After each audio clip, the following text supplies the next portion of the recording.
الإرهام أن صببنا الماء صبا ثم شققنا الأرض شقا فأنبتنا فيها حبا وعنبا وقبا زيتونا ونخلا وحدائق غلبا وفاكهة وأبا متاعا لكم ولأنعامكم فإذا جاءت الصاخة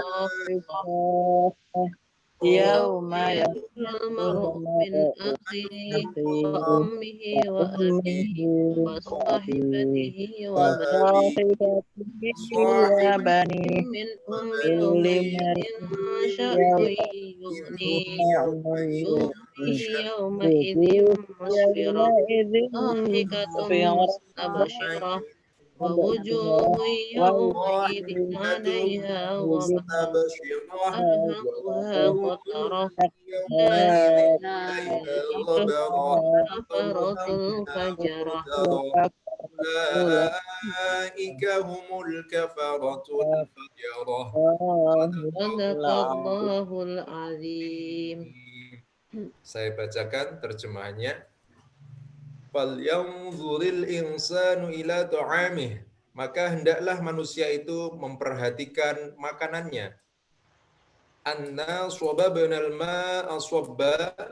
Kamilah yang telah mencurahkan air melimpah dari langit. Tsumma syaqqaqnal arda syaqqa. Kemudian kamilah bumi dengan sebaik-baiknya. Fa'ambatna fiha habba. Lalu di sana kami tumbuhkan biji-bijian, wa 'inaban wa qadba, dan anggur dan sayur-sayuran, wa zaitun wa nakhla, dan zaitun dan pohon kurma, wa hadaiqa ghulba, dan kebun-kebun yang rindang, wa fakihatan wa abba, dan buah-buahan serta rerumputan, mata'an lakum wa li'an'amikum. Semua itu untuk kesenanganmu dan untuk hewan-hewan ternakmu. Fa'idha ja'atis shakhah. Maka apabila datang suara yang memekakkan atau tiupan sangkakala yang kedua, yauma yafirrul mar'u min akhih. Pada hari itu manusia lari dari saudaranya. Wa ummihi wa abih, dan dari ibu dan bapaknya.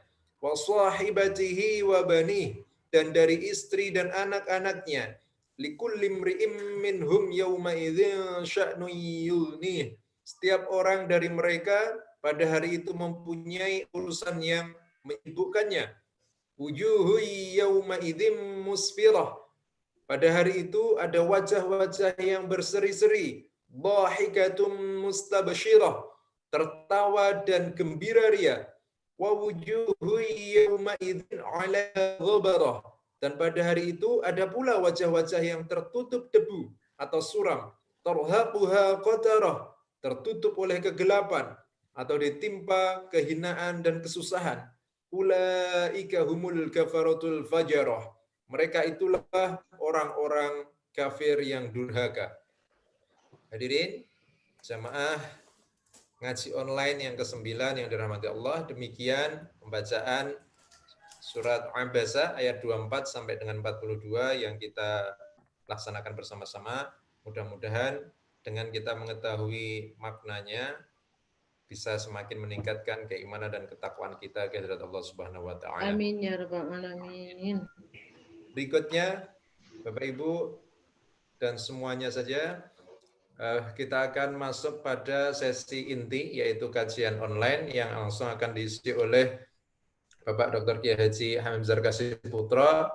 Pada kesempatan kali ini, tema yang kita bawa adalah anak soleh dalam perspektif Al-Quran. Seperti apa? Maka langsung saja saya serahkan kepada beliau, Pak Hamim, sumonggo. Assalamualaikum warahmatullahi wabarakatuh. Waalaikumsalam warahmatullahi wabarakatuh. Alhamdulillahirabbil alamin. Assalatu wassalamu ala anbiya'i wal mursalin Asyhadu an la ilaha illallah wahdahu la syarikalah wa asyhadu anna Muhammadan abduhu wa rasuluh. Allahumma shalli ala Muhammadin wa ala alihi wa ashabihi wa mawalah amma ba'd. Ibu Ketua STPI Bina Insan Mulia Yogyakarta, Ibu Wakil Ketua, Bapak Wakil Ketua juga, dan Bapak Ibu sekalian, tenaga dosen di lingkungan STPI maupun di Yayasan SPA dan segenap pirsawan yang dirahmati Allah. Tema tentang bagaimana anak soleh dalam perspektif Al-Quran. Nanti saya akan merujuk kepada firman Allah di dalam surat Maryam ayat yang ke-12 sampai yang ke-15. Monggo kalau ada yang sudah bawa kitab sucinya bisa dibaca bersama-sama. A'udzu billahi minasyaitonir rajim. Ya Yahya khudil kitaba biquwwah wa atainahul hukma sabiyya wa hanana min ladunna wa zakah wa kana taqiyya wa barram biwalidayhi wa lam yakun jabbaran 'asiyya. Sadaqallahul adzim. Ciri-ciri anak soleh dalam ayat ini, yang pertama adalah generasi yang Yahya. Hayya Yahya hayatan, yang berarti hidup atau yang hidup. Jadi mungkin yang menjadi pertanyaan kita, kenapa manusia yang sudah hidup diperintahkan untuk hidup? Itu artinya dalam bahasa Jawa mungkin ben uripe aja ming urip-uripan. Itu artinya hendaklah hidup yang bermakna tinggi, hidup yang berkualitas, yang ciri-ciri dari generasi yang hidup itu aktif, sehat, dinamis, energik, kreatif, dan penuh dengan vitalitas. Bukanlah sebagai generasi yang loyo, generasi yang lokro, yang sakit-sakitan, melempem, pasif, dan tidak punya inisiatif. Jadi itu kriteria yang pertama, bahwa kita hidup supaya memiliki kebermaknaan yang tinggi. Dan generasi Robbi Rodiyah adalah generasi yang memiliki vitalitas yang tinggi, yang seperti tadi saya sampaikan, bahwa ajaran pendidikan Islam itu mewajibkan anak untuk selalu berpacu dengan waktu, mengejar berbagai macam ketinggalan yang telah terjadi, kemudian memperbaiki kesalahan-kesalahan secepatnya, dan merancang masa yang akan dilalui dengan perhitungan yang penuh dengan efisiensi yang baik. Juga diajarkan untuk melunturkan sifat pesimis, menghidup suburkan sifat optimis dalam memandang masa depan, serta membagi waktu yang dimiliki dengan pembagian yang tepat dan juga yang proporsional. Kemudian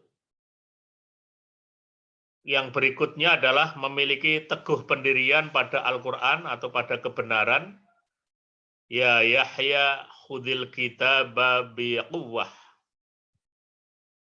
Wahai Yahya, ambillah Alkitab itu dengan sungguh-sungguh.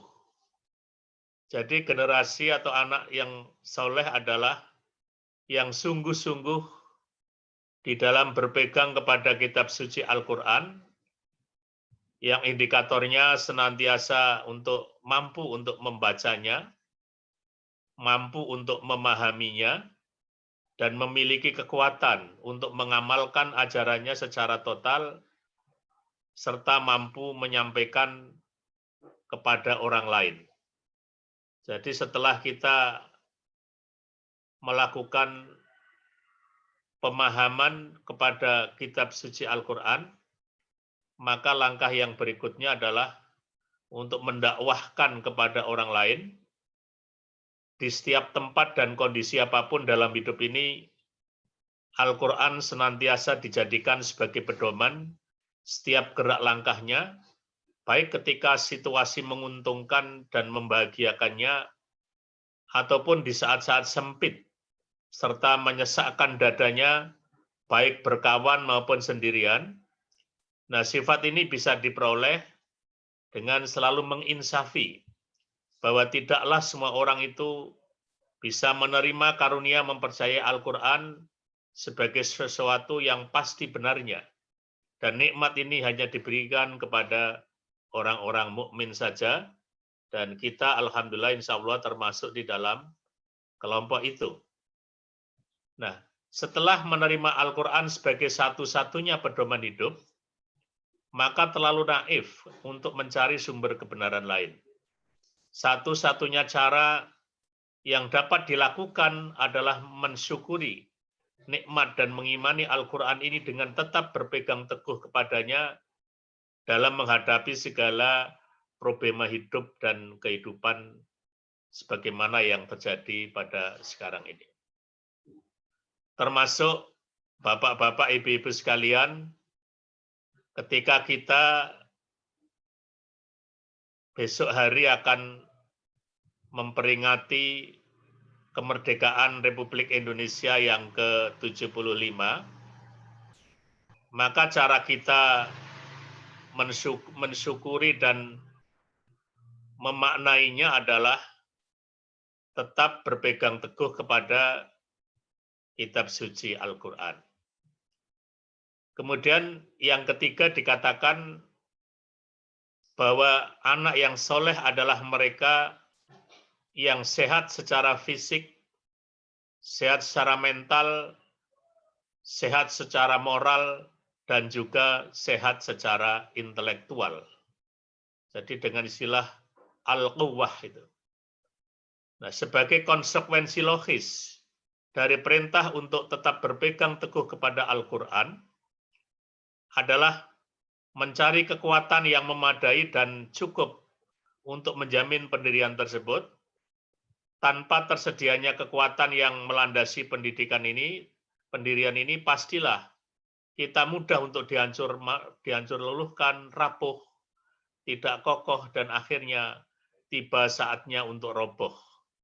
Kekuatan yang dimaksud adalah kekuatan secara fisik, kekuatan secara mental, kekuatan secara moral, dan juga kekuatan secara intelektualitas. Jadi yang dimaksud dengan anak yang soleh adalah anak yang sehat secara fisik maupun secara rohaninya. Dan ini akan memberikan perbekalan untuk hidup yang lebih baik pada masa-masa yang berikutnya. Kemudian yang keempat, kriterianya anak yang soleh adalah menguasai ilmu pengetahuan dan teknologi. Wa atainahul hukma sobiyya. Kami berikan kepadanya hikmah selagi dia masih masa kanak-kanak. Al-hukma diterjemahkan dengan hikmah atau kenabian, itu menurut tafsir dari Departemen Agama. Sedangkan menurut tafsir Al-Munawir, al-hikmah dikatakan sebagai ilmu pengetahuan. Artinya memahami ilmu pengetahuan sebagaimana yang populer saat ini, dan teristimewa anak yang soleh adalah mereka yang menguasai iptek sejak masih masa kanak-kanak.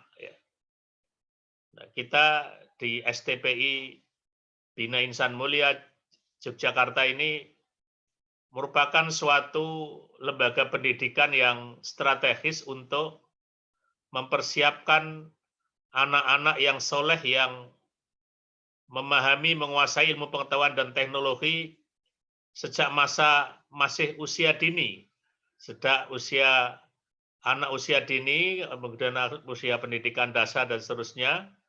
Dan alhamdulillah kita diberikan oleh Allah SWT suatu karunia untuk bisa memberikan perbekalan yang cukup kepada generasi-generasi penerus itu, dan lebih hebatnya lagi, STPI adalah mempersiapkan pendidiknya atau pengajarnya yang mempersiapkan anak-anak mempelajari ilmu pengetahuan sejak mereka masih masa kanak-kanak.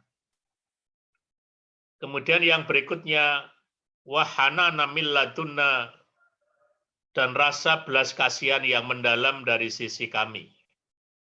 Jadi anak yang soleh adalah mereka yang memiliki jiwa kasih sayang. Al-Hanan itu diartikan dengan rasa kasihan yang mendalam. Jadi anak yang soleh adalah mereka yang memiliki jiwa kasih sayang yang mendalam kepada sesama makhluk. Rasa kasih sayang ini akan mendorong seseorang untuk gemar menolong sesama, tidak berbuat aniaya, dan tidak mementingkan dirinya sendiri. Bapak-bapak, ibu-ibu sekalian, menurut catatan dari teman yang ada di Basnas, ya, itu ternyata secara kuantitatif, secara jumlah, orang yang ingin memberikan zakatnya, memberikan infaknya, memberikan sedekahnya di era pandemi COVID-19 sebagaimana yang kita hadapi sekarang, itu jumlahnya semakin banyak secara orang per orang, tetapi kualitas atau katakanlah jumlah uang yang diberikan untuk menjadi infak, sedekah dan sebagainya rata-rata menurun. Itu artinya apa? Bahwa kesadaran untuk memiliki jiwa kasih sayang yang mendalam kepada saudara-saudara kita yang sedang mengalami kesulitan dalam kondisi COVID-19 ini semakin banyak yang menyadari itu, tetapi karena keterbatasan yang dimiliki, sehingga sumbangan, infak, dan sebagainya yang diberikan tidak sebanyak pada kehidupan yang normal.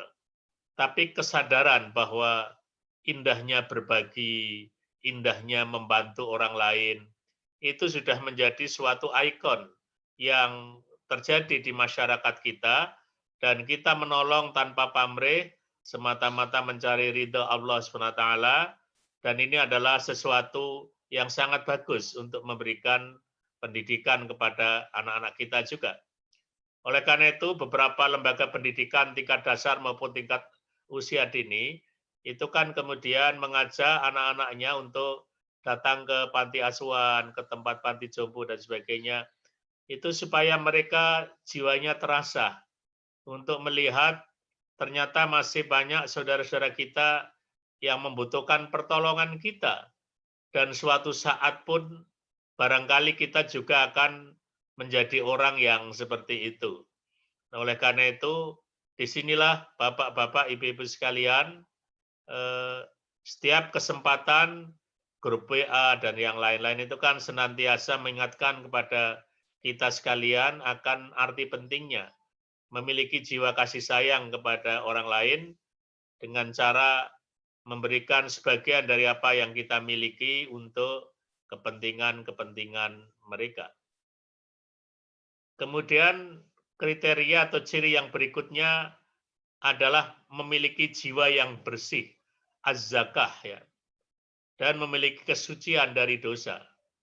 Jadi anak yang soleh adalah mereka yang memiliki kesucian hati, bersih jiwanya, dan terjauh dari sifat-sifat kotor seperti dengki, kemudian takabur, dan sebagainya.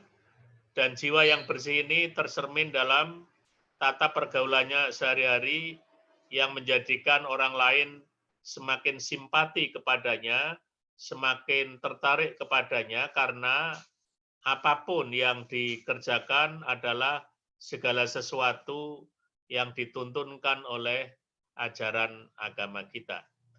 Oleh karena itu, bapak-bapak, ibu-ibu sekalian, marilah kita belajar baik untuk diri sendiri maupun untuk saudara-saudara kita, tetangga kita, dan sebagainya, untuk meningkatkan misi dari diutusnya Rasulullah Muhammad Sallallahu Alaihi Wasallam yang menjelaskan kepada kita innama buitsu litammima makarimal akhlak, dan tidaklah aku diutus terkecuali untuk memperbaiki akhlak manusia. Nah, oleh karena itu, kalau kita lihat dalam ajaran Islam itu sebagian besar berbicara tentang bagaimana menjadikan anak-anak kita adalah anak-anak yang bersih jiwanya, bersih hatinya, dan setiap aktivitasnya adalah aktivitas yang memberikan nilai yang positif bagi lingkungan yang ada di sekitarnya. Kemudian dilanjutkan dengan penjelasan yang berikutnya, wa kana taqiyya, dan dia adalah seorang yang bertakwa. Jadi anak yang soleh adalah anak yang hatinya penuh dengan ketakwaan, mental yang senantiasa memandang dengan penuh cinta terhadap segala amal soleh dan merasa benci atau merasa jijik terhadap perbuatan maksiat dan kejahatan. Sifat takwa inilah yang mengangkat seseorang kepada derajat yang tertinggi di sisi Allah Subhanahu wa taala, dan itu juga salah satu persyaratan untuk apapun aktivitas yang kita kerjakan adalah dimensi ketakwaan ini mendapatkan posisi, proporsi yang sangat penting. Karena takwa inilah yang akan menjadikan sebagai rem yang paling ampuh untuk menghadapi berbagai macam dinamika kehidupan. Ketika kita akan tergelincir, maka ketakwaan inilah yang akan menjadi rem sehingga kita bisa terhindar dari seperti itu. Hanya persoalannya bahwa ketakwaan seseorang itu kan juga fluktuatif ya, artinya suatu saat bisa meningkat kepada tingkat yang setinggi-tingginya dan suatu saat akan meluncur ke bawah. Kemudian hilang, tidak ada takwa sama sekali. Dan disinilah maka Islam itu menjelaskan bahwa hakikat agama itu adalah nasihat. Ad-dinun nasihah. Hakikat agama adalah bahwa manusia yang tempatnya lupa, maka dengan nasihat itu akan menjadikan mereka akan senantiasa menjaga ketakwaannya kepada Allah SWT. Dan kalau kita di dalam lembaga pendidikan agama kita, jadi misalnya di dalam ada acara sepekan yang namanya khutbah Jumat, itu kan salah satu maknanya bahwa kita khutbah tidak sah kalau tidak ada pesan kepada takwa. Itu artinya bahwa setiap khotib melaksanakan khutbahnya, maka materi yang tiada lain dan tiada bukan adalah mengingatkan supaya jamaahnya ini semakin bertakwa kepada Allah SWT, dan juga akan takwa itu akan memberikan makna, akan berbuah kepada sikap perilaku yang baik yang akan menjadikan pribadinya istiqomah, tidak mudah tergoyahkan dan sebagainya. Dan sekali lagi bahwa ketakwaan inilah yang membedakan seseorang dengan orang yang lain. Kemudian bapak-bapak, ibu-ibu sekalian, ayat itu dilanjutkan dengan wabarrom biwalidayhi, dan anak yang soleh adalah anak yang berbakti kepada kedua orang tua. Jadi anak yang soleh adalah mereka yang menghargai jasa-jasa orang tuanya. Untuk itu dia akan senantiasa berbuat baik, akan berbakti, dan membantunya sepanjang tidak disuruh untuk mendurhakai Allah Subhanahu wa taala. Jadi bapak-bapak, ibu-ibu sekalian, kita ini biasanya akan kajian yang sangat khusus termasuk di lembaga pendidikan adalah bagaimana birrul walidain ini menjadi sesuatu yang mempribadi pada kehidupan kita sehari-hari. Dan kita yang pada posisi sebagai orang tua, tapi pada kesempatan yang lain, kita juga sebagai anak dari orang tua kita. Makanya kalau kita ingin supaya anak-anak kita memiliki semangat untuk berbakti kepada kedua orang tuanya, konsekuensinya adalah mengajari kepada mereka, mencontohkan kepada mereka untuk senantiasa memahami tentang perlunya, tentang wajibnya kita untuk senantiasa berbakti kepada kedua orang tua dan tidak mendurhakai mereka, terkecuali kalau kita diajak kepada perbuatan yang dosa dan maksiat, maka kita pun harus bisa menolaknya dengan cara yang halus, yang tidak menyakiti mereka, tidak membuat mereka menderita dan sebagainya. Dan banyak contoh-contoh dalam sejarah bagaimana anak yang tetap bisa berbuat baik kepada orang tuanya yang barangkali meskipun tidak sama dalam masalah akidahnya, tetapi mereka tetap berbuat baik ketika di dunia ini. Dan setiap anak apabila diuji dengan orang tua yang tidak dekat kepada Allah adalah supaya berdoa kepada Allah SWT supaya orang tuanya akan mendapatkan hidayah, sehingga akan menjadi orang tua yang bisa menjadi contoh bagi anak-anaknya.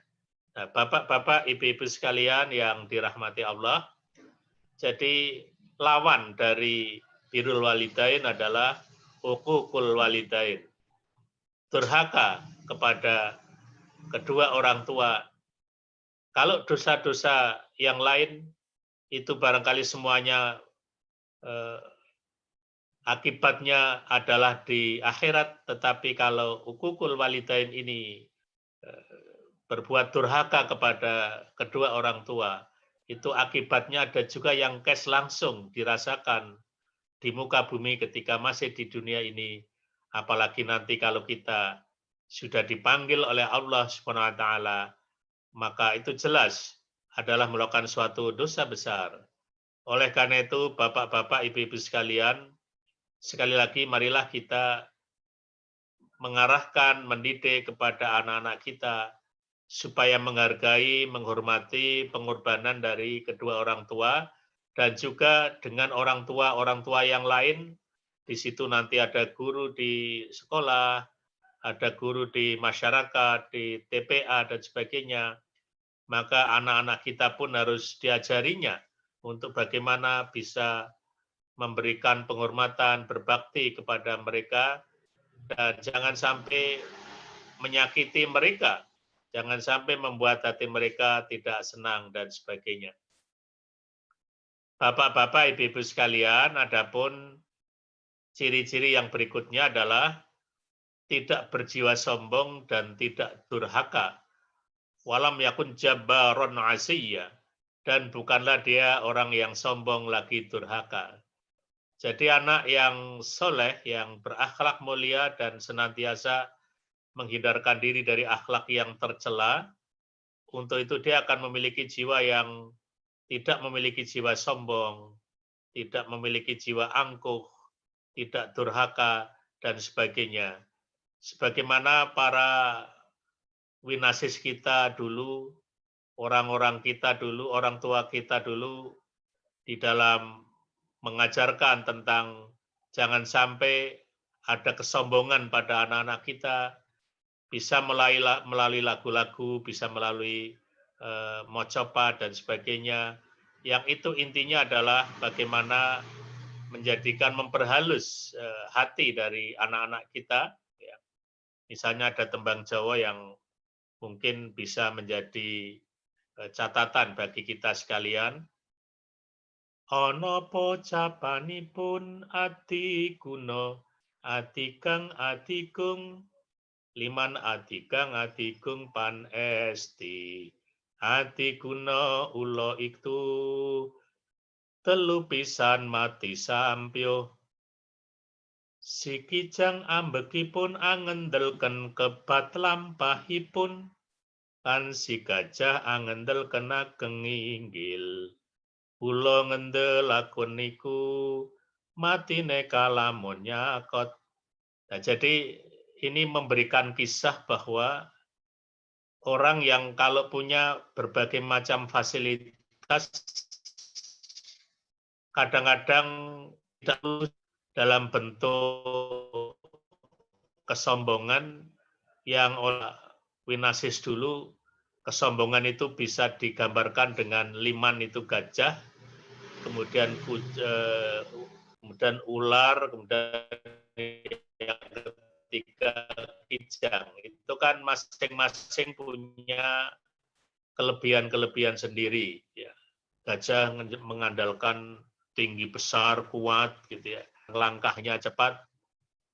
Ular mengandalkan punya bisa yang bisa mematikan. Dan akhirnya ketika tiga-tiganya itu bertempur, katakanlah, maka ternyata mati sampiuh, itu ternyata mati bareng gitu. Artinya kadang-kadang kesombongan bisa menjadikan pribadi seseorang hancur, ya, termasuk juga keangkuhan. Ya, jadi oleh karena itu marilah kita belajar untuk bisa mensyukuri apapun yang telah Allah karuniakan kepada kita, kelebihan-kelebihan kita, bukan dijadikan untuk membuat kita merasa lebih hebat dari orang lain, tapi justru untuk menambah kesyukuran kita bahwa Allah ternyata telah memberikan kepada kita suatu fasilitas untuk bisa semakin berbuat baik kepada orang lain, dan supaya itu banyak dimanfaatkan untuk kehidupan yang lebih baik dan juga akan memberikan kebahagiaan kepada kehidupan kita. Adapun yang terakhir, Bapak Ibu sekalian, bahwa generasi anak yang soleh adalah mereka yang hidupnya salam, hidupnya sejahtera. Generasi yang selamat dan sejahtera hidupnya sejak lahirnya, sejak hidupnya di dunia, termasuk saat kematiannya, bahkan sampai saat dibangkitkan kembali dari alam kubur. Dengan kata lain, bahwa anak yang soleh adalah anak yang bercita-cita hidup bahagia fit dunia wal akhirah, sebagaimana doa sapu jagat yang senantiasa kita bacakan pada setiap kesempatan. Rabbana atina fit dunya hasanah wa fil akhirati hasanah wa qina adzabannar. Jadi hasanah di dunia, hasanah di akhirat, dan juga terhindar dari siksa api neraka. Bapak-bapak, ibu-ibu sekalian, maka sebagai penutup dari apa yang saya sampaikan pada pagi ini, bahwa pendidikan anak dalam perspektif Al-Quran haruslah bernuansa pada pembentukan anak yang soleh, dan upaya pembentukan anak yang soleh ini membutuhkan perjuangan dan kesabaran. Teristimewa kita semuanya yang banyak terjun di dunia pendidikan di era pandemi COVID-19 yang mana pembelajaran masih bersifat online, ini juga menjadi tantangan baru kepada para pengelola pendidikan, bagaimana meskipun tidak bertatap muka, tetapi makna yang berkaitan dengan berbagai macam kriteria anak yang soleh, sebagaimana yang tadi saya sebutkan, supaya jangan sampai terkontaminasi, sehingga tidak mengarahkan kepada hal yang seperti itu. Hanya yang mungkin catatan penting bagi Bapak Ibu sekalian, ternyata dengan pembelajaran yang online ini menurut penelitian, tidak ada separuh dari peserta didik kita yang bisa mengikuti pembelajaran dengan baik, dengan segala macam alasan, dengan segala macam penyebab, baik yang sifatnya internal maupun eksternal. Dan ini artinya sekali lagi, inilah tantangan kita ke depan, bagaimana mencetak, membuat generasi, menjadikan anak-anak yang soleh, tanpa harus semacam berkeluh kesah, tentang kondisi yang penuh dengan ketidakpastian dan sebagainya. Tapi sekali lagi kalau kita berusaha, insya Allah akan memberikan kepada kita kekuatan dan kemampuan untuk melaksanakan pendidikan dengan cara yang sebaik-baiknya. Makaten ingkang saged kula aturaken menawi wonten kalap kang suling atur nyuwun sih agunging samudra paksami wekdal salajengipun kula aturaken dumateng panata adicara. Assalamualaikum warahmatullahi wabarakatuh. Waalaikumsalam warahmatullahi wabarakatuh. Bapak, Ibu-ibu, teman-teman, pirsawan yang ada dimanapun Anda berada. Demikian pemaparan terkait dengan tema kita pada kesempatan pagi hari ini, yaitu anak soleh dalam perspektif Al-Quran yang telah dijelaskan oleh Bapak Dr. Kiai Haji Hamim Zarkasih Putro, MSI. Menyadur dari surat Maryam tadi, ada banyak sekali indikator-indikator, ciri-ciri anak soleh dalam perspektif Islam. Ada yang hidupnya kualitas, terus selalu bersungguh-sungguh, sehat, kemudian sehat fisik, mental, moral, intelektual, menguasai iptek, punya jiwa kasih sayang, ya, jiwanya bersih, hatinya penuh ketakwaan, berbakti pada orang tua, tidak sombong dan banyak ya tadi dirinya. Maka untuk lebih mendalami tema ini, persilahkan kepada para partisipan untuk menanyakan dengan angkat tangan, terus kemudian nanti bisa di-unmute. Siapa yang hendak bertanya? Oh iya, Bu Som ya. Oke, silakan Bu Som dan Umi. Oke, baik, dari Bu Som. Monggo disampaikan Bu Som. Assalamualaikum warahmatullahi wabarakatuh. Waalaikumsalam warahmatullahi wabarakatuh.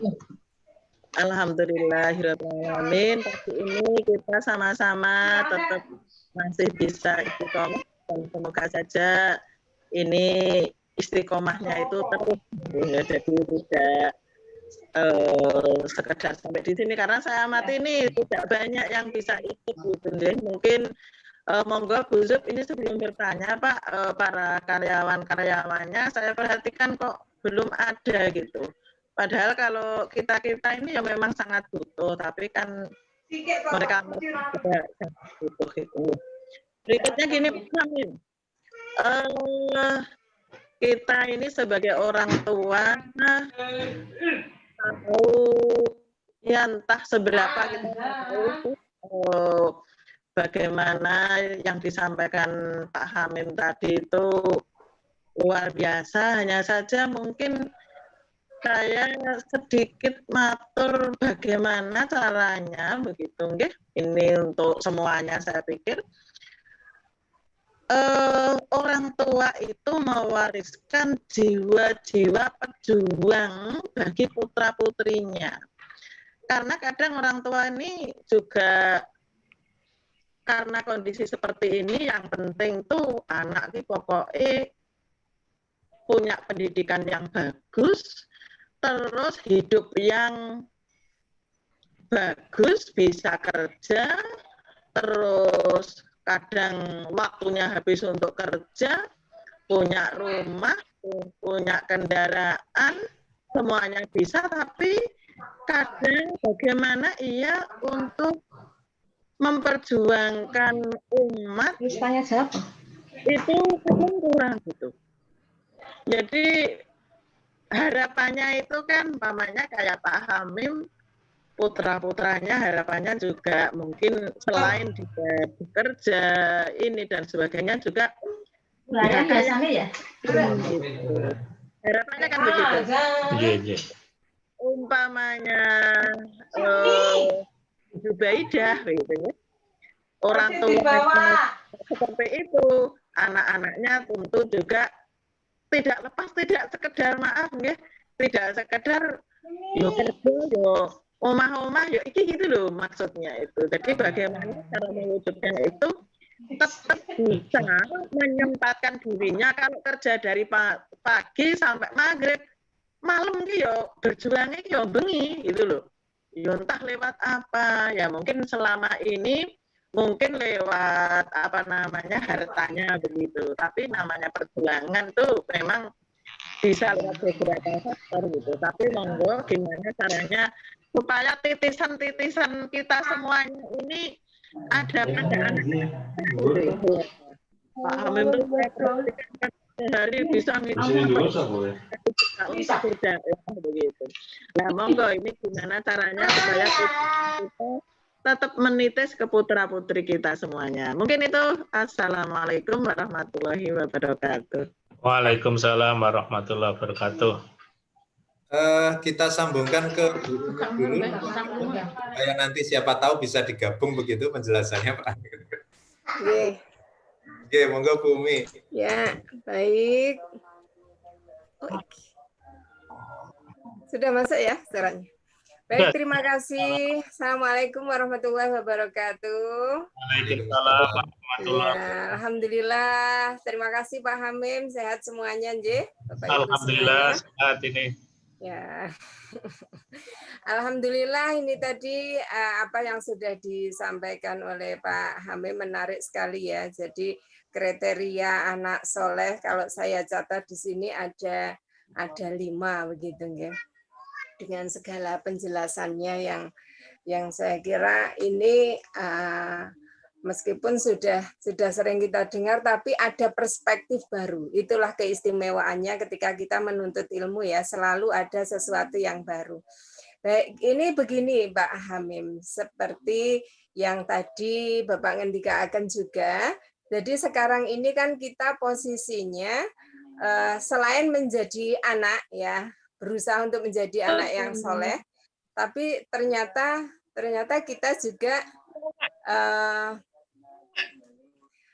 kita juga menjadi orang tua. Ya, posisinya sekarang begitu. Nah, saya merasakan ini mohon sharingnya nanti dari Pak Hamim. Halo? Ya. Ya, Mas Angge. Jadi begini, kayak saya merasa ketika sebagai anak, tuntutannya kan berbakti kepada kedua orang tua. Kemudian, nah sekarang ini merasakan sebagai orang tua. Nah, ini saya merasakan ada kesenjangan, Pak. Ada kesenjangan terkait dengan ekspresi ketaatan anak zaman saya, mungkin zaman kita gitu, dengan ekspresi mereka yang mungkin menurut mereka itu juga menurut anak-anak itu bagian dari cara mereka taat kepada kita atau hormat kepada kita, namun ekspresinya sangat berbeda. Nah, ini nanti monggo mohon untuk bisa di sharing bersama terkait dengan hal ini. Nah, saya ingat sebuah hadis yang begini, ini ngeyem-ngeyem sebagai orang tua juga mungkin ya. Semoga Allah merahmati orang tua yang membantu anaknya untuk bisa berbakti kepadanya. Nah ini insya Allah ini hadis ini saya lupa fullnya gitu ya, lupa lengkapnya. Tapi ada di situ semoga Allah merahmati orang tua yang membantu anaknya untuk berbakti. Ini kadang-kadang ngeyem-yem sebagai orang tua sendiri kalau tuntutannya ini anak saya ini satu sisi kalau kita mempelajari teorinya anak soleh itu harus begini. Tapi satu sisi kita ternyata kalau mau memberikan bantuan kepada anak-anak kita justru untuk berbakti kepadanya, kepada kita sebagai orang tuanya, itu didoakan oleh Nabi untuk dirahmati. Ya, ternyata di situ salah satunya adalah satu menerima yang sedikit darinya. Itu ya. Bagaimana cara kita sahabat itu bertanya bagaimana cara kita berbakti membantu anak untuk berbakti kepada kita wahai Rasulullah? Satu dengan cara menerima yang sedikit darinya. Jadi tidak menuntut banyak hal, tapi di situ isinya ya menerima, oh dia masih sebatas ini misalnya. Kemudian yang kedua tidak mencelanya. Itu ada tiga kalau nggak keliru, tapi saya satunya lupa. Tapi monggo nanti barangkali ada yang barangkali nanti bisa melengkapi juga Bapak. Jadi ini lagi-lagi terkait dengan kesenjangan, kita ini kadang sebagai anak, kadang sebagai orang tua, dan memberlakukan dua-duanya, istilahnya ada tarik ulur gitu ya. Kita kayak, wah ya nggak bisa menuntut seperti yang kita lakukan. Tapi sebisa mungkin ini loh untuk mempermudah jalannya supaya anak-anak kita juga menjadi anak-anak yang soleh dan solehah. Saya kira begitu saja Bapak, mohon sharingnya nanti. Terima kasih. Mudah-mudahan putra-putri kita semuanya menjadi putra-putri yang soleh dan solehah. Terima kasih. Wassalamualaikum warahmatullahi wabarakatuh. Itu dua pertanyaan, yang pertama dari Bu Som, kedua dari Bu Umi. Kalau Bu Som tadi lebih kepada bagaimana mewariskan jiwa juang gitu ya terhadap keturunan-keturunan kita. Terus Bu Umi tadi lebih pada adanya kesenjangan cara taat anak zaman dulu.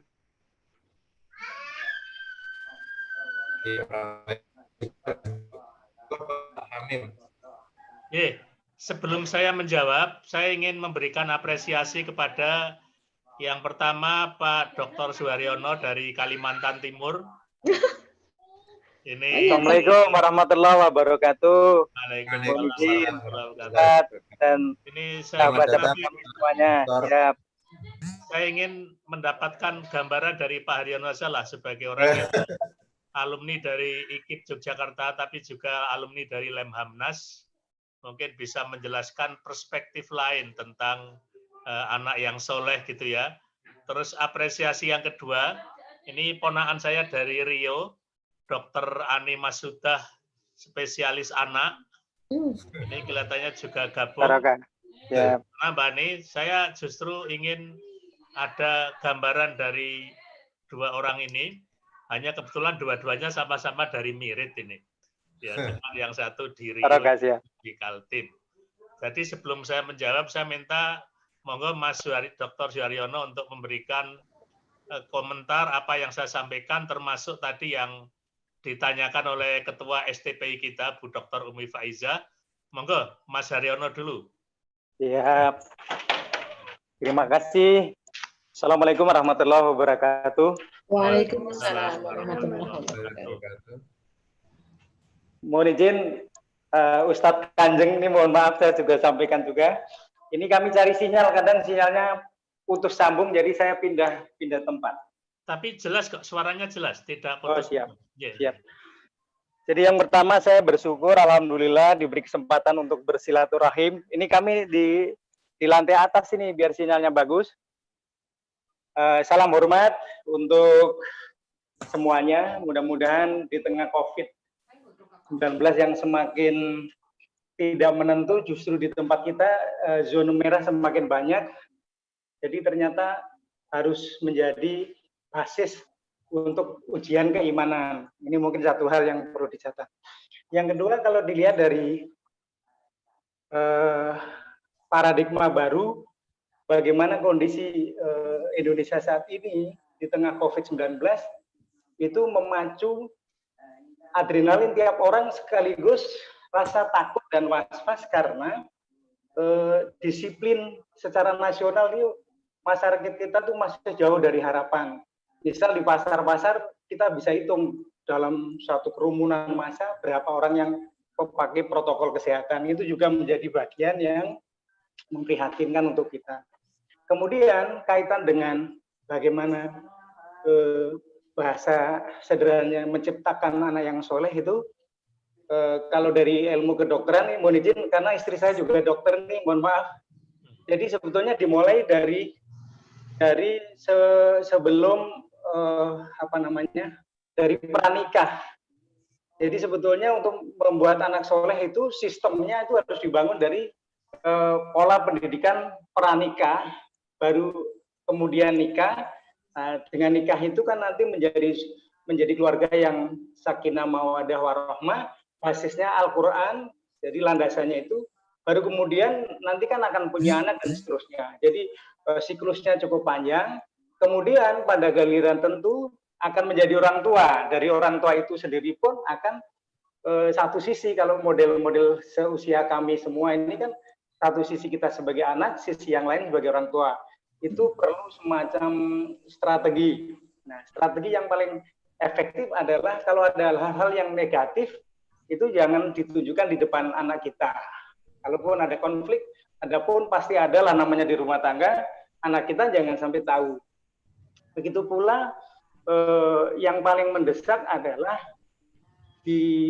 selama COVID ini adalah infrastruktur untuk internet itu baru 47%, sehingga ada 53 yang tidak bisa menikmati pembelajaran online atau daring ini. Ini tantangan besar. Sehingga paradigmanya adalah APBN yang 20% mestinya menteri itu punya target minimum adalah infrastruktur. Kalau infrastrukturnya itu sudah semua ada, kemudian bagi yang mampu pasti bisa beli pulsa, bisa beli gawai dan lain-lain. Orang yang tidak mampu dari mana? Bos itu tidak cukup untuk itu. Ini problematika secara nasional. Kemudian dari ketahanan nasional, kalau dampak COVID dilihat dari skala makro, itu memang, ini mohon maaf, ada upaya-upaya untuk melemahkan semua negara. Jadi negara besar ingin maju sendiri, apakah ini memang secara alami penyakit ini ada atau memang diciptakan? Ini aspek politik besar yang mungkin harus disadari. Namun demikian sekarang sudah ada di depan kita. Nah, yang berikutnya dampaknya adalah kita akan kerepotan menghadapi bonus demografi di 2030, di mana nanti sekitar 60% penduduk kita itu adalah penduduk produktif. Tetapi kalau kondisinya seperti ini tidak disiapkan, kita akan mendapat situasi yang akan sangat berat. Ini tantangan. Para pahlawan pendidikan harus mampu mengambil alih peran ini agar mendidiknya itu lebih atraktif, karena sekarang harus dilakukan itu. Kita bisa bayangkan ada beberapa di Kalimantan ini dengan luas wilayah yang 2 atau 3 kali Pulau Jawa itu juga banyak yang tidak ada internetnya. Kemudian dikaitkan dengan Indonesia Emas di 2045, itu juga akan menjadi dampak yang menurut saya kurang menguntungkan kalau tidak dibangun dengan solidaritas nasional. Jadi harus dibangkitkan baru. Kalau secara makro akan menjadi sangat besar. Belum lagi mohon izin dengan rencana undang-undang haluan Pancasila, ideologi Pancasila itu juga merupakan pertarungan ideologi ekstrem kiri dan ekstrem kanan, dan saya merasa bahwa kita yang ekstrem kanan itu kalah. Itu kecolongan dengan RUU HIP itu.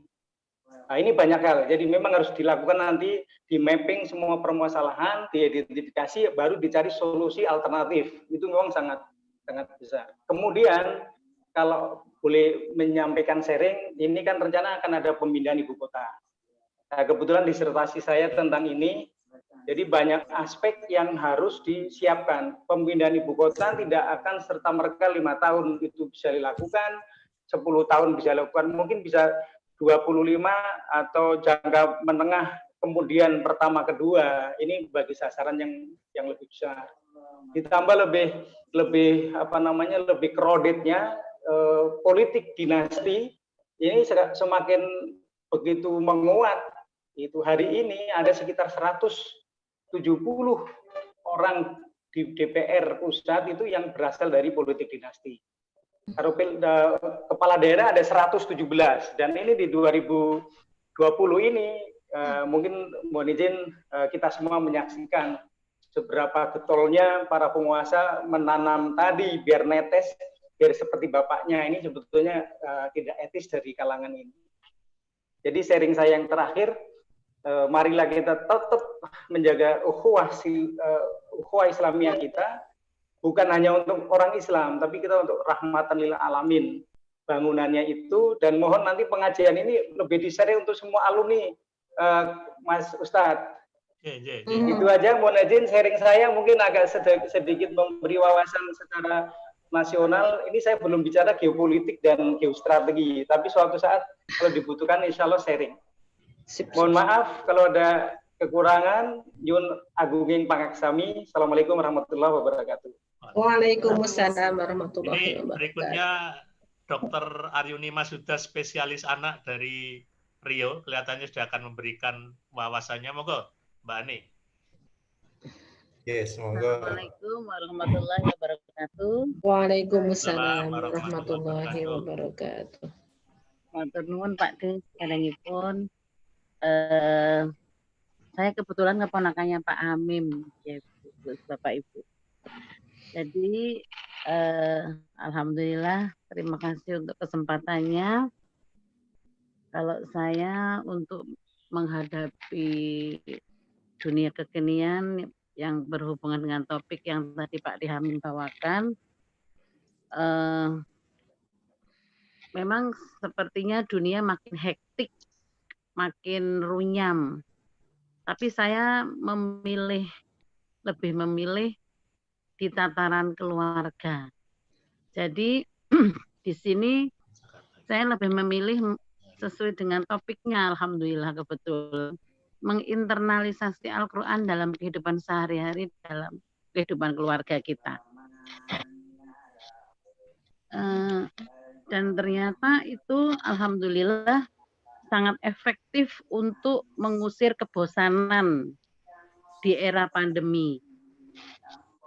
Jadi saat kita tidak bisa berinteraksi normal, nggak bisa ke masjid di awalnya, tapi sekarang alhamdulillah sudah. Kita memilih untuk mengintensifkan, mengintimkan kita dengan Al-Quran. Di sini alhamdulillah saya sebagai ibu rumah tangga yang kebetulan bekerja di rumah sakit sebagai spesialis anak, itu saya ambil kursus menghafal Al-Quran online. Untuk saya pribadi, Bu. Jadi biar nggak bosan, memang akhirnya hari-hari terasa sangat cepat. Karena kita dikasih target untuk sekian baris dalam sehari. Di sela masak, di sela bekerja, ya kita memang harus murojaah selalu. Itu untuk saya. Terus untuk yang anak saya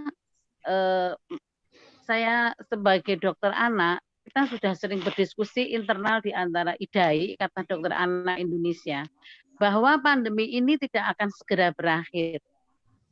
Dan itu sangat mengganggu kekontinuitasan proses pendidikan anak-anak kita. Dan saya akhirnya memutuskan bahwa anak saya yang kebetulan paling bungsu itu kan lulus SMP. Saya skip sekolahnya dulu untuk menghafal Al-Quran. Dan itu ternyata sangat-sangat bermanfaat, dan saya juga tidak menyangka kalau anak saya itu sangat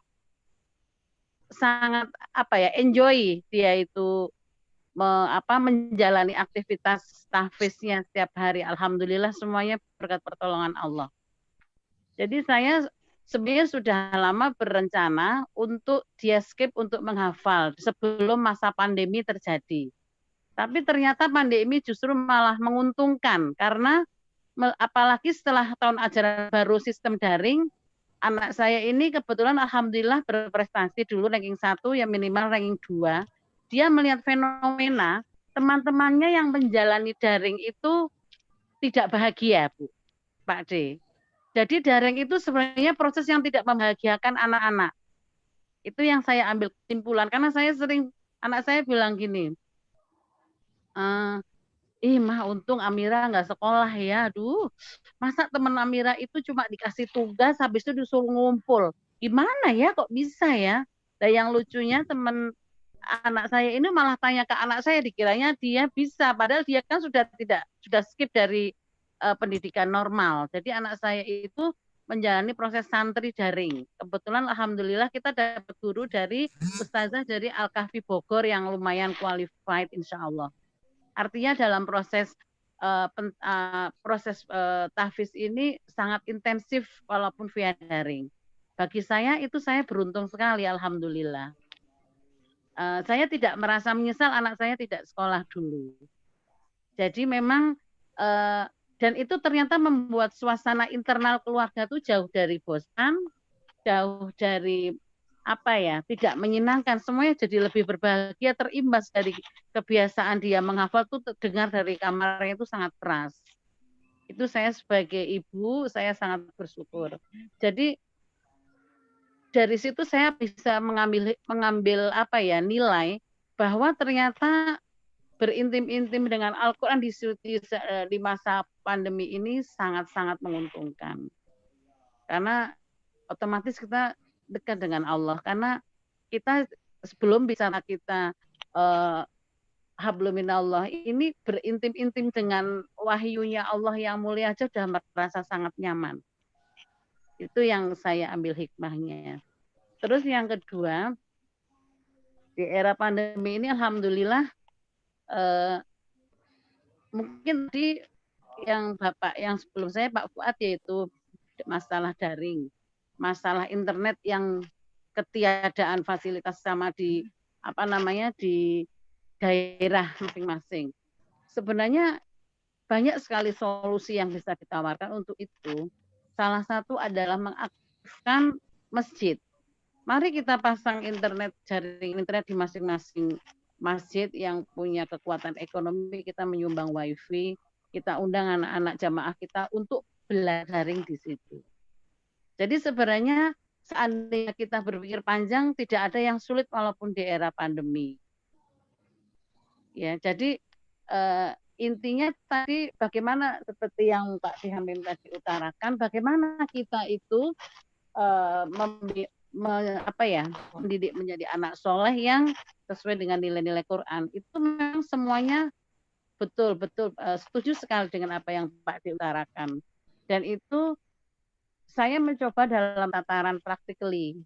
Dan alhamdulillah memang kami di keluarga rutin untuk memanggil Ustadz untuk mendidik kami seluruh keluarga. Ya minimal lah hafal di juz 30 insya Allah itu sudah sudah membuat hati kita senang. Walaupun biasanya kalau sudah juz 30 pingin yang lain lagi, pingin di atasnya lagi. Walaupun di tengah perjalanan pasti ada bermacam-macam kendala, apalagi kita bekerja. Dan pekerjaan kita bukan yang siang pulang, pagi praktek, sore praktek, malam praktek juga. Jadi lumayan hektik itu saya bilang. Cuma kita memang harus pandai-pandai ya di tengah malam itulah kita menjalaninya.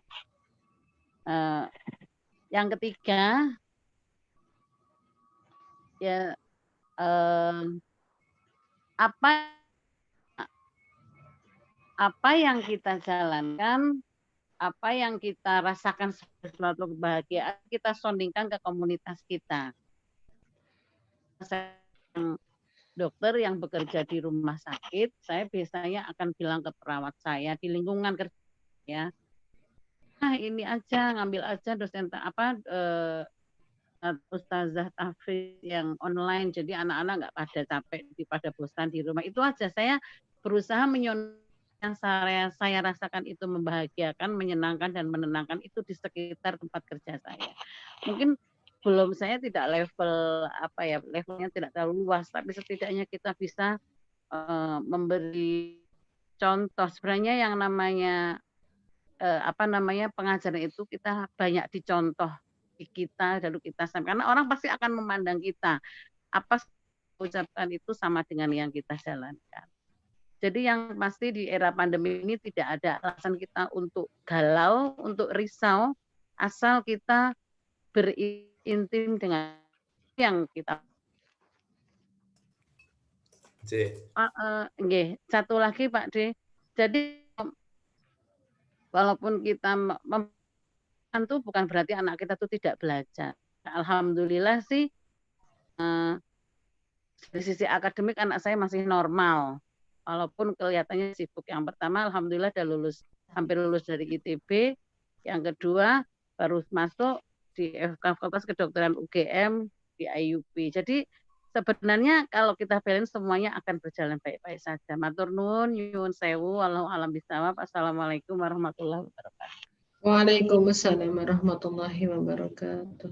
Monggo Pak Safi, langsung aja Pak Safi.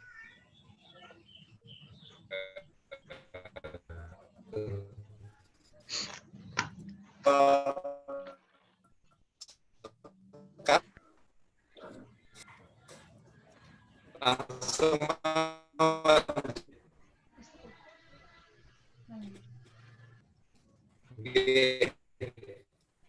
demikian terkait dengan yang disampaikan, dan alhamdulillah tadi Nanjau di sana bisa memberikan kontribusi, memberikan wawasan baru, memperdalam wawasan kita terkait dengan keadaan sekarang ini. Mudah-mudahan apa yang disampaikan oleh Bapak Hari, kemudian Bu Ani juga memberikan kebaikan untuk kita semuanya. Terima kasih Bapak Ibu. Kita sudah sampai di penghujung acara. Terima kasih kami sampaikan terutama kepada Pak Hamim yang sudah menjadi pembicara pada kesempatan pagi hari ini. Terus kemudian kepada seluruh yang menyaksikan. Pak Safi, itu Pak Dr. Fuad Tohari saya kira akan menyampaikan, kelihatan ingin menyampaikan sesuatu. Oh, begitu. Oke. Monggo Pak Fuad Tohari. Monggo. Terima kasih. Pak Tohari. Saya sebetulnya minat dengan tema diskusi pagi ini dan ingin menjadi pendengar yang baik. Ternyata ada yang kenal saya.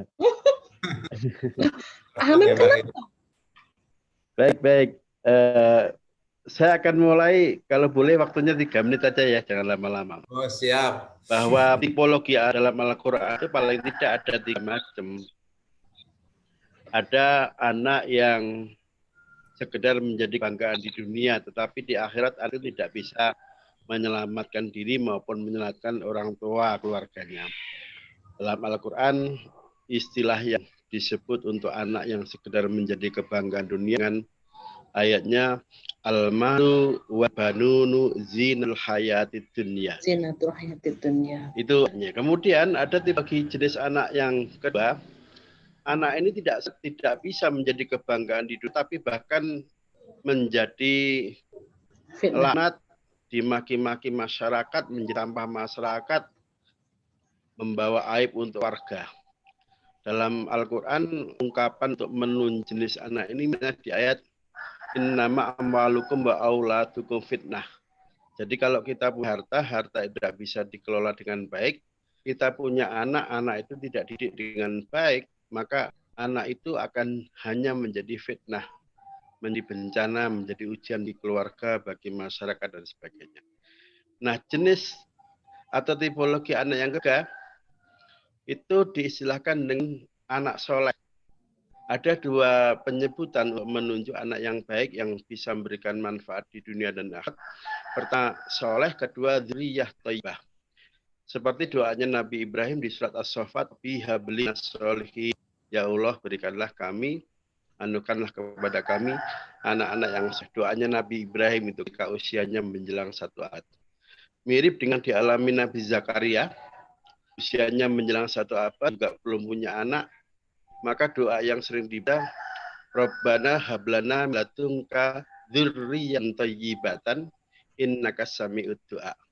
Jadi untuk menyebut istilah anak soleh, terkadang Quran mengistilahkan dengan dzurriyyah thayyibah.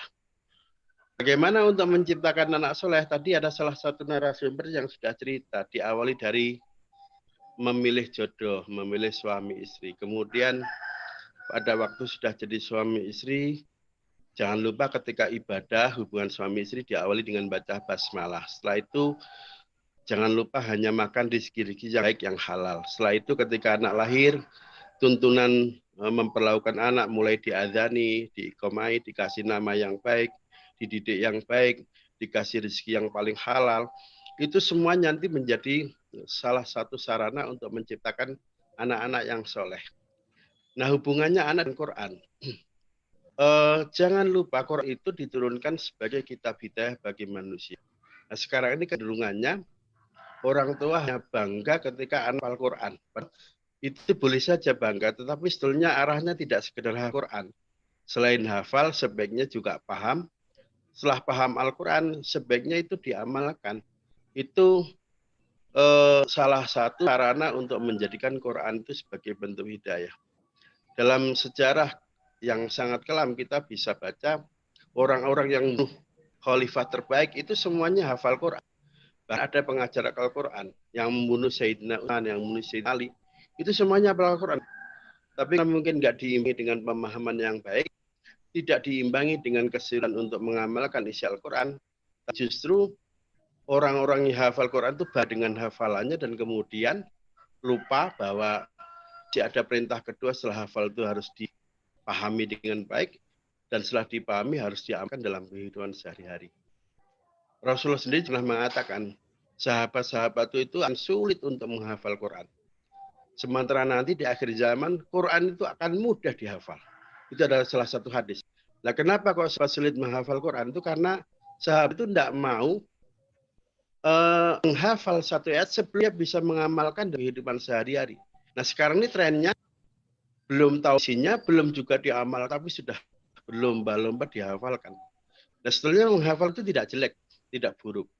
Tetapi kalau berhenti motivasinya sekedar hafal, tidak dilanjutkan pemahaman baik, tidak dilanjutkan dengan upaya aktualisasi diri dalam kehidupan sehari-hari, yang itu justru bisa saja menjadi sesuatu yang buruk yang menghafalkan Quran. Tapi saya memberikan apresiasi bagi kawan-kawan yang hafal Quran. Cuman saya setelah hafal lanjutkan dengan belajar tafsir. Setelah tafsirnya dikaji dengan baik, upayakan mulai diamalkan dalam kehidupan sehari-hari. Nah, kembali hubungannya dengan anak soleh terkait COVID. COVID ini menjadi bencana internasional. Lebih dari 2/3 negara kena COVID. Ikhtiar kita, selain ada ikhtiar lahir, tentu juga harus ada ikhtiar batin. Meningkatkan imunitas itu bagian dari ikhtiar lahir. Dan salah satu yang sekarang dilakukan pemerintah adalah melakukan ikhtiar lahir. Pakai masker, kemudian cuci tangan dengan wudhu, dengan air bersih, kemudian mengambil air wudhu, menjaga, itu semua ikhtiar. Tapi ada yang lebih penting, bikin diri kita tidak stres, tenang. Karena ketika kita tenang, tidak stres, itu imunitas paling tidak akan naik lebih dari 50%. Kata Ibnu Sina itu. Nah, setelah itu ada obat-obat yang sifatnya non psikis, sifatnya non fisik, sifatnya psikis. Misalnya baca Quran itu bagian dari obat, bagian dari untuk meningkatkan imunitas. Jadi tolong anak-anak kita selain diberikan informasi bagaimana cara mencegah COVID dari sisi ikhtiar lahiriah, juga dikasih wirid-wirid tertentu, mengambil dari Al-Quran maupun doa-doa yang diajarkan para ulama. Saya kira itu dan sudah terlalu panjang. Terima kasih diberi kesempatan untuk bergabung di acara sangat mulia. Terima kasih. Salam untuk Pak dan Ibu serta kawan-kawan semua. Assalamualaikum warahmatullahi wabarakatuh. Waalaikumsalam warahmatullahi wabarakatuh. Terima kasih Pak Fuad tadi yang memberikan wawasan kepada kita. Mudah-mudahan bermanfaat untuk kita semuanya dan meningkatkan keimanan ketakwaan, terutama adalah untuk mewujudkan generasi yang solehah. Amin. Baik Bapak Ibu, mari kita akhiri agenda kita pada kesempatan pagi hari ini dengan bersama-sama membaca doa kafaratul majelis dan hamdalah. Subhanakallahumma wa bihamdika asyhadu an la ilaha illa anta astaghfiruka wa atubu ilaik. Alhamdulillahirabbil alamin.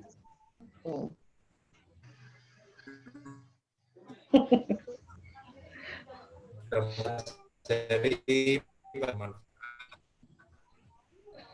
saya cukup kata gaya salatu. Permisi ya Pak Des. Assalamualaikum warahmatullahi wabarakatuh. Waalaikumsalam warahmatullahi wabarakatuh. Makasih Pak Fuad.